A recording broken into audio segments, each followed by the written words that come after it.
Hai, selamat datang di podcast si Renong.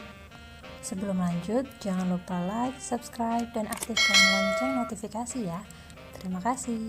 Hai, selamat datang kembali di podcast si Renong.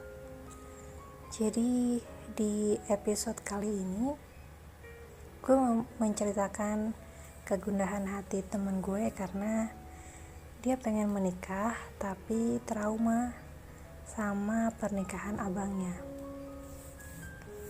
Jadi kan temen gue, sebut aja namanya Fadli. Ini dua bersaudara, si Fadli sama abangnya ya. Abangnya ini sudah menikah dan tinggal beda rumah dengan Fadli dan ibunya. Oh ya, ibunya Fadli ini single parent. Ayahnya sudah lama meninggal dunia. Nah, si Fadli ini karena tahu gimana ibunya berjuang menghidupi, merawat, membesarkan Fadli dan kakaknya. Jadi dia nih sayang banget sama ibunya. Fadli sebagai anak bungsu pengen ngebahagiain ibunya. Dan dia punya cita-cita andai dia berumah tangga nanti, dia pengen tetap deket sama ibunya.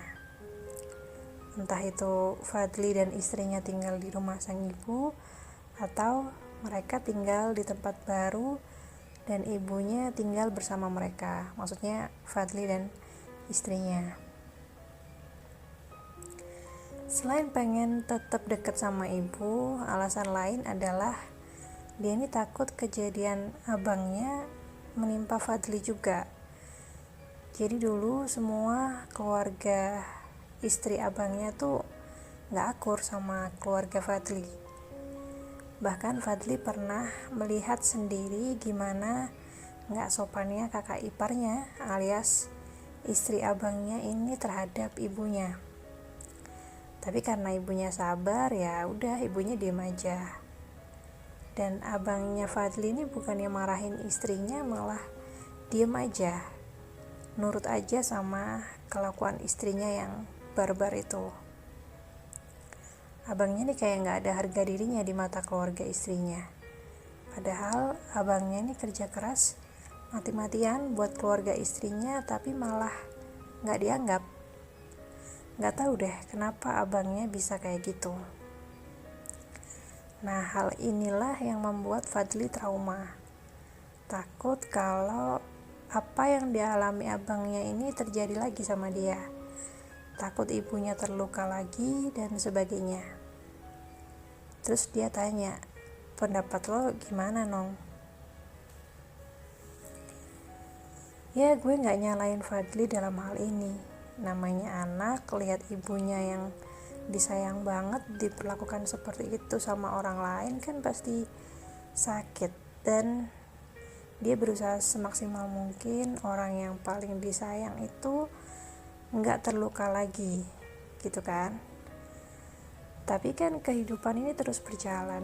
Kalau dia mikir yang negatif terus, pesimis, ya nggak bisa dibenarkan juga.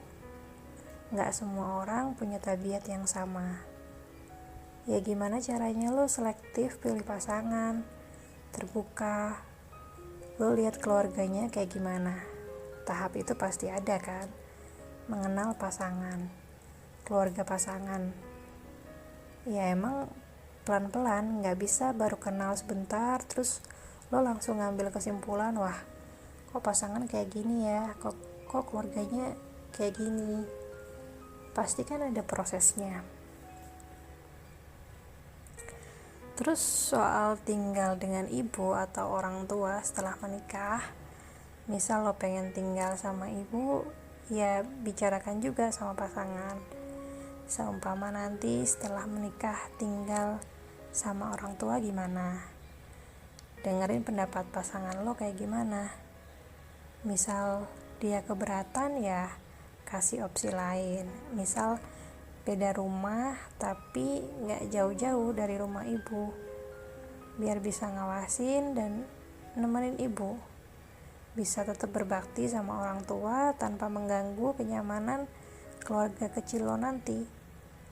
Syukur-syukur kalau ternyata istri lo maklum dan mendukung penuh keinginan lo. Siapa tahu. Makanya harus dibicarakan di awal, menghindari konflik juga, ya kan? Gitu ya Fat, pendapat gue. Ya sorry kalau pendapat gue belum bisa meredakan kegundahan lo. Mungkin lo bisa datang ke orang yang lo percaya untuk konsultasi yang bikin bener-bener plong di hati lo. Gue sebagai teman hanya bisa support lo dan doain lo terus supaya lo tetap kuat dan semangat. Atau mungkin teman-teman di sini yang kebetulan dengar podcast si Renong kali ini bisa menyampaikan pendapatnya di kolom komentar ya. Siapa tahu Fadli baca. Yang mau share pengalaman cinta atau curhat-curhat bergembira juga boleh banget dikirim via email sirenong9@gmail.com ya. Akhir kata, terima kasih sudah mendengarkan podcast si Renong. Sampai jumpa di episode selanjutnya. Dadah.